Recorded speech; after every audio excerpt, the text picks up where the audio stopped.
아이를 갖기 전에 저희 친정 아빠가 뇌출혈로 이제 쓰러지시는 사건이 있었어요. 그래서 치료비만 약 3억 정도가 들었고 어디에 홀려가지고 제가 그거를 사기를 당했어요. 정말 죽고 싶은 생각이 여기까지 왔는데 집에 있는 방 한 칸으로 할 수 있다고 하네. 지금 현재 한 달에 2,000에서 2,500 정도를 벌고 있습니다.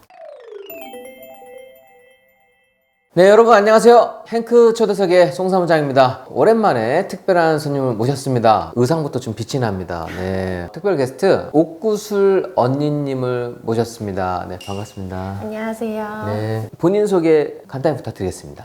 안녕하세요. 저는 15년 차 고등학교에서 국어 교사로 일을 하다가 올 1월에 퇴사를 하고 제 사업을 하고 있는 아이 엄마이고요. 옥구슬 언니라고 합니다. 자, 옥구슬님 학교 생활을 15년 하셨다고. 네. 제 주변에도 임용고시 뭐 재수는 기본이고 삼수 사수 하셨던 분들 많거든요. 맞아요. 그래서 그만큼 정말 어렵게 네. 들어갔던 교직인데 맞아요. 저는 그거를 퇴사하는 것 자체가 너무 쉽지 않은 결정일 거라 생각했거든요. 맞아요. 실제 교사 생활을 하면서는 어떠셨나요? 그러니까 저는 아이를 굉장히 좋아하고 교생 실습을 가서 제가 이건 내 천직이다 이렇게 생각이 들 정도로 정말 오, 그래요? 네, 아이들이 너무 좋았고 가르치는 데는 어렵지는 않았는데 그 고생을 하고 들어갔는데 사실 대우가 대우라고 하면 사실 이제 급여로 이제 책정이 되는 부분들이잖아요. 뭐 급여가 중요하죠. 근데 솔직히 많지는 않았어요. 아, 많지 않았어요? 휴직을 하고 복직을 하자마자 보험을 2달치씩 떼고 이것 떼고 저것 떼고 하니까 100만 원 받은 달도 있어요. 아, 정말 봉사하러 내가 오는구나 이런 생각이 들었는데 저희 친정 아빠가 뇌출혈로 이제 쓰러지시는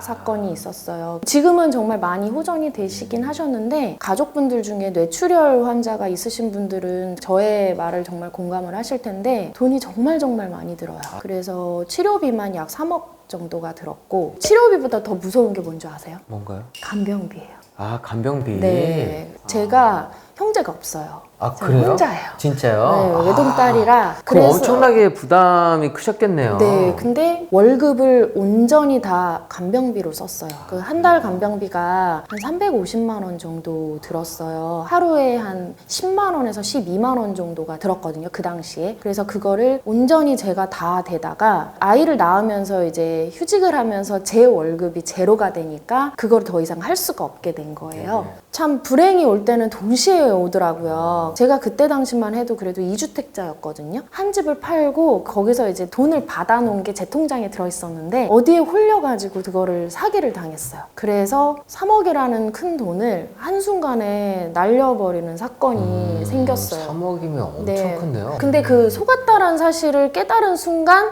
이미 안 되더라고요. 그리고 제가 그때 가장 큰 실수가 남편한테 사실 그 아빠 치료비로 인해서 사실 되게 미안한 마음이 많았어요. 친정으로 계속 돈이 가니까 그게 미안해서 좀 깜짝 선물을 해주고 싶었어요. 아, 그렇구나. 그래서 말을 안 했어요, 남편하고. 그러니까 상의를 안 하고 했다가 돈을 다 날린 상황이라 돈이 하나도 없었고 정말 죽고 싶은 생각이 여기까지 왔는데 그때 제 뱃속에 이제 둘째 아이가 있었어요. 그래서 죽을 수는 없었고 어떻게든 해봐야 되겠다. 어쨌든 그러면 그렇게 경제적으로 좀 힘든 상황이 닥치고 그럼 그것을 계기로 다른 수입을 더 만들었으면 좋겠다고 생각하셨던 건가요? 네, 맞아요. 그러다가 강의 사이트에서 원데이 클래스로 우연히 쉐어하우스, 공간 대여, 에어비앤비 뭐 이런 단어들을 보게 됐어요. 아, 그래서 그래요? 이제 원데이 클래스니까 부담이 없잖아요.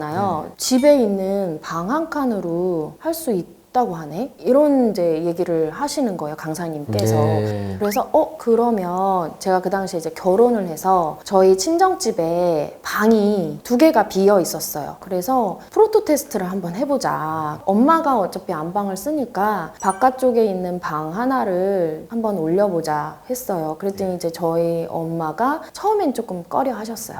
낯선 사람 들어오는 것도 싫고 그리고 이게 되겠니? 뭐 했는데 제가 이제 설득을 해서 한번 해보자. 놀랍게도 첫 달에 한 보름 정도가 찬 거예요. 1일당 3만 원 정도로 해서 올렸어요. 3만 원, 3만 5천 원 이렇게 올렸고 한 30만 원 정도만 벌면 정말 좋겠다 이런 생각을 가지고 시작을 했는데 보름하고 한 20일 정도가 차는 거예요. 그래서 뭐지? 라는 생각이 들었고 저희 엄마도 관리비 이상이 나오니까 괜찮네? 이렇게 된 거예요. 그 방 하나에서 가능성을 보고 아 이거다. 이거 한번 다시 제대로 한번 해보자 해서 이제 다시 조금 더 세부적인 그런 강의를 듣고 배워서 그렇게 시작하셨군요. 네, 그렇게 시작을 했어요. 어쨌든 어머님으로 시험을 해서 이게 돈이 되네. 맞아요. 이 가능성을 본 거잖아요. 그러면 이제 확신을 했었고 그 다음에 이제 또 어떻게 하셨나요? 사실 그 전에 까먹은 게 너무 많아가지고 보증금 할 돈이 없었어요. 그래서 한 달에 이제 돈을 모아가지고 종잣돈 그 1,000만 원 보증금을 하기 위한 1,000만 원을 모았어요. 모으는 기간이 조금 걸렸는데 그 모으자마자 시작을 하게 됐죠. 처음에는 정말 조그마한 빌라로 시작을 했어요. 방 몇 개였어요? 2개짜리 반지하. 반지하요? 오, 안 그래도 1,000만 원이면 그렇게 괜찮은 거를 구하기 쉽지 않았겠다 했는데 반지하로 하셨네요. 처음에 그거를 세팅을 하고 나서 첫 등록을 하자마자 45일 예약이 들어왔어요. 45일이요? 첫날. 첫날에? 네. 야, 대박이다. 수익도 궁금합니다. 1,070 반지하 월세를 가지고. 이것 빼고 저것 빼고 했을 때 저한테 한 350만 원 이상이 남았어요. 350만 원이요? 야, 사실은 좀 더 남았는데 제가 네네. 보수적으로 생각을 했을 때 이 물 팔아서 돈 버는 게 아니라 반지하 팔아서 돈 버는 거의 이거 신급인데요. 네. 그 다음에는 저희 시어머니가 가지고 계셨던 지방에 있는 매물이 있었어요. 저희가 그래도 지방이긴 하지만 터미널 앞에 있었거든요. 지방 터미널 앞에. 네, 그래서 네.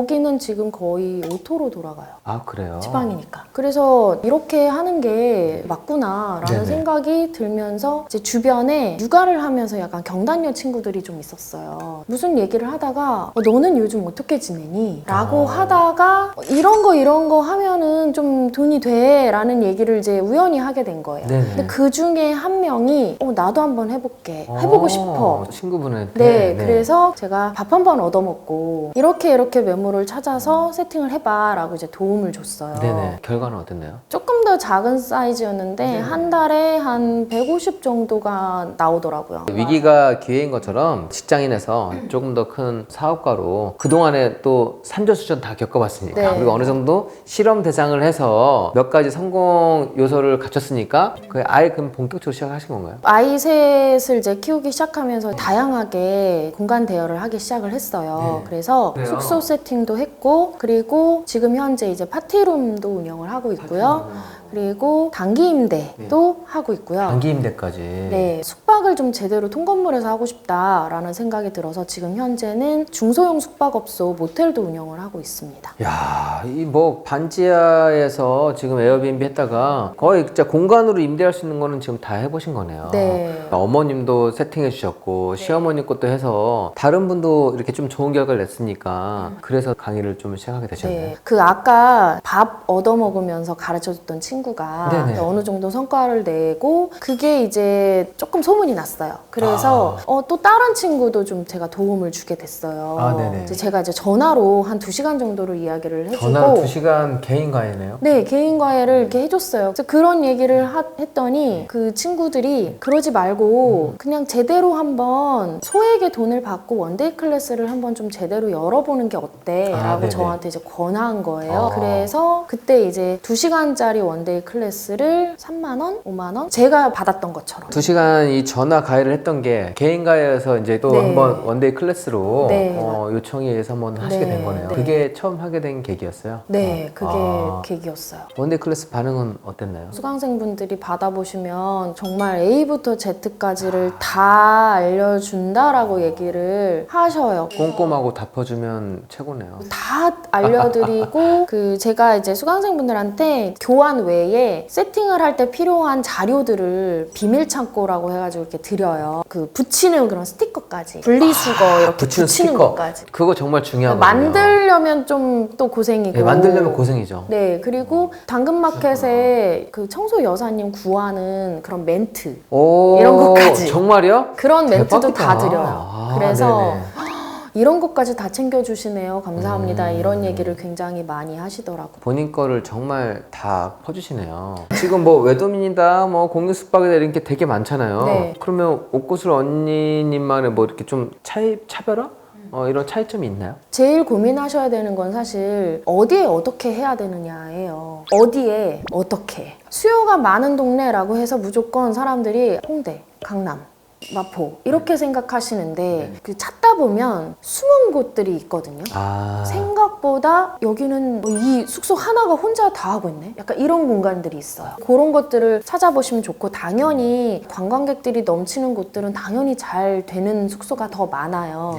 그런 곳에서 매물을 찾는 거는 당연히 좋고요. 근데 꼭 거기만 잘 되는 건 아니다. 제대로 된 세팅을 하고 하면 그래도 긍정의 결과를 낼 수 있다. 그러면 아까 어떻게도 말씀하셨는데 그 어떻게도 잠깐 말씀해 주실 수 있으실까요? 저는 숙소를 꾸밀 때 세련되고 고급스러움을 놓치지 않는 대신에 가성비도 지켜야 된다. 이렇게 생각을 해요. 송 사무장님이 생각해 보셨을 때 돈을 쓰면 고급스럽게 할 수 있어요. 그렇죠. 근데 투자자 입장에서 내가 숙소를 세팅하는 입장에선 돈은 최대한 안 써야지 맞아요. 그래서 중고하고 새 것을 좀 적절하게 섞어서 섞어요. 중고랑 새 거를. 티 그럼 안 예를 나게. 들어서 새 거는 어떤 걸로 하나, 중고는 어떤 걸로 하면 좋다. 정도 말씀해 주시겠어요? 가구류는 제가 원하는 컨셉이 있다면 중고로 사는 거 얼마든지 오케이. 오히려 가구가 중고 오케이. 네, 그러니까 내가 네. 원하는 컨셉이 있다면. 네네네. 네. 근데 매트리스는 중고를 사실 때 조금 조심하셔라. 매트리스. 네, 왜냐하면 네. 숙소에서 제일 중요한 게 저는 침대라고 생각을 하거든요. 네. 숙면을 할 수 있어야 그 숙소가 만족감이 올라가요. 맞아요. 제가 어떤 경험을 했냐면요. 호스트들하고 한 모임에 우연히 이제 갔는데 네, 호스트 모임. 어떤 분께서 그렇게 얘기를 하시더라고요. 나는 내 숙소에서 난 안 자. 다 중고고 다 가성비 있게 꾸며서 침대도 드림 받은 거고 뭐 약간 이런 얘기를 되게 자랑스럽게 하시는 거예요. 근데 나눔을 받은 거 다 좋은데 내 숙소에서 자고 싶지 않아라는 말을 어떻게 저렇게 자랑스럽게 하지? 라는 생각이 드는 거예요. 그렇죠. 그럼 뭐 손님도 중요한데 자기도 가기 못 싫은 자는데 거죠. 그렇죠. 손님 어떻게 자요? 네, 침대도 가능하다면 비싼 걸 사라는 게 아니에요. 적당한 가격에 제품을 구입을 하시는 거를 저는 좀 추천을 드리고, 소품류나 이런 것들을 가능하면 뭐 당근으로 중고로 사시면 좋은데 원하는 게 없다 그러면 예쁜 거 한두 가지를 너무 이것저것 안 사시면 사실 그것도 비용을 줄일 수 있거든요. 그래서 그런 것들은 아주 예쁜 거 괜찮은 걸 포인트로 새 거를 사시는 것도 저는 괜찮다고 생각합니다.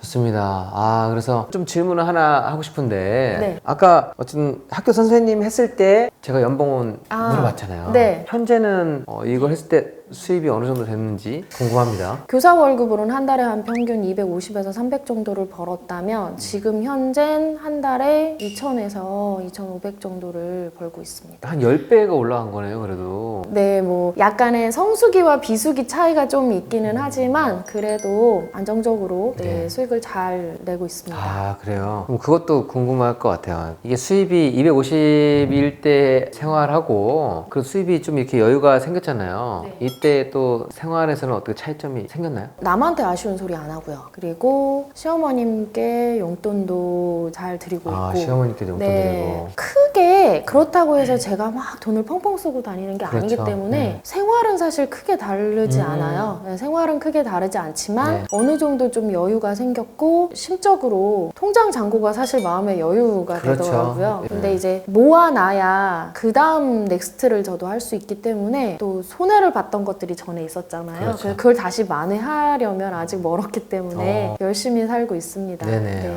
앞으로 갖고 계신 또 목표도 궁금합니다. 제가 이 교사직을 놓고 나와서 사업을 하시는 분들을 굉장히 많이 만나봤는데 네네. 그 중에 인상 깊었던 부분이 이제 두 분이 있어요. 네. 한 분은 이제 여기 전에 행크에 나오셨던 함석영 대표님을 제가 따로 이제 만나본 적이 있었는데 그분이 59년생이세요. 59년생인데 지금 현업 사업가시고, 그리고 최근에 만나봤던 어떤 그 분은 49년생이시더라고요. 49년생. 여성분이신데 지금도 현업에 계시는데 이게 계속 일을 하고 계시니까 젊어 보인다라는 게 이런 거구나 라는 생각이 들어서 너무 멋진 여성분들을 멋있죠. 제가 보고 아이들에게 본이 될 수 있는 그런 엄마 사업가가 제 꿈입니다.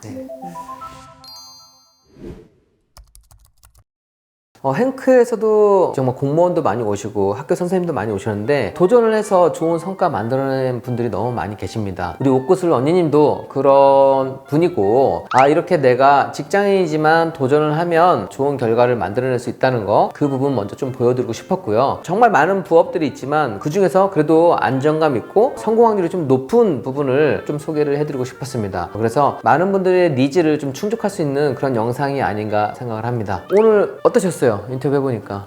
되게 긴장되었는데요. 제가 수강생 분들하고는 주로 줌으로 수업을 하거든요. 네네. 줌 라이브로 하는데 네. 그거랑은 또 다르게 저도 줌으로 인터뷰할 걸 그랬나요? 아니요. 그래서 줌으로 하는데 오늘 초대해 주셔서 네. 사실 너무 좋은 경험이고 저희 남편에게 또 자랑을 할 수 있는 네. 추억이 되었습니다. 자, 여러분들 오늘 시간 정말 긍정의 자극도 되고 여러분들 또 희망을 가질 수 있는 시간이 되었으면 좋겠습니다. 네, 행크 초대석에서 또 좋은 사례 꾸준히 발굴해서 여러분들께 소개해 드리도록 하겠습니다. 오늘 좋은 말씀 너무 감사하고요. 앞으로도 잘 부탁드리겠습니다. 네. 네. 자, 오늘도 긴 영상 시청하시느라 수고 많이 하셨습니다. 감사합니다. 감사합니다.